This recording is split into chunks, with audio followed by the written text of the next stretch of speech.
All right, what's up guys? So today's video, I want to go over a few things. So on the last video, I showed you guys that I had some irregular tire wear on the back of this Ram 1500 pickup truck. So I'll cut to that footage right now. You guys can check out that weird tire wear.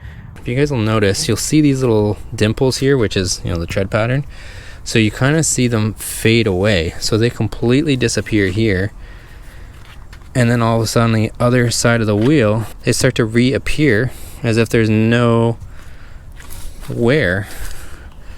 So that's just a small portion of the video, but go check out that whole video for the full story. You guys can see exactly what I think's going on and kind of my guess as to what's going on. But what I did do is I mounted a GoPro to the back of the truck, to the bed of the truck, drove around a little bit to see if I could see the actual bent, maybe a bent axle, whether I could see the tire or wheel kind of doing one of these, some sort of walking routine. But let's go ahead, we'll cut to that footage.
All right, guys, so there it is. There's the footage. Let me know what you guys think. I kind of felt like a couple times I saw it kind of doing a bit of a dance. It's hard to tell because as you go over bumps in the road and stuff like that, there is a little bit of side-to-side motion as well.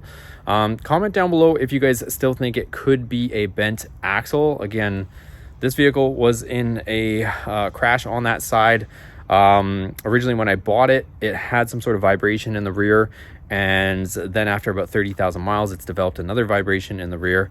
And I'm pretty sure, and also it had a brake pulse. So, and I believe it's from that rotor. So the reason why I'm saying that is because when you put a new rotor, if the axle is bent, that new rotor is going to follow the bent axle, and it's going to go through the caliper, you know, with a warp. And so then it will have a high spot, which as you apply more braking, more heat, that high spot's going to get worse and worse on the rotor as it follows the bend. So that's my theory, at least on that. I will have to get a dial indicator gauge on this to double check. The other thing too is, since that tire is a little bit worn out, I will bring the entire wheel assembly to a shop, get them to spin it up on a tire machine and see if they can see the tire you know, out of round per se or something like that. And I also have two pretty much brand new Goodyear tires. I know a lot of guys don't like these tires. I'm not a huge fan of either, but I have two brand new ones pretty much over in my storage unit. So once we get back to Texas and get back to the storage, I'll grab those two tires that I was planning on putting on the rear anyways. We'll go over to a tire shop and double check it. But let me know down below if you guys see anything that I'm not seeing on that footage from the GoPro of the actual tire when it's in rotation. So let me know, and if you do see something, comment down below with the timestamp, the time on the video that you saw it at, and we can have a better discussion on it as well. So thanks for watching, guys. Give it a thumbs up if you guys enjoyed this little investigative series, and I'll see you guys on the next video.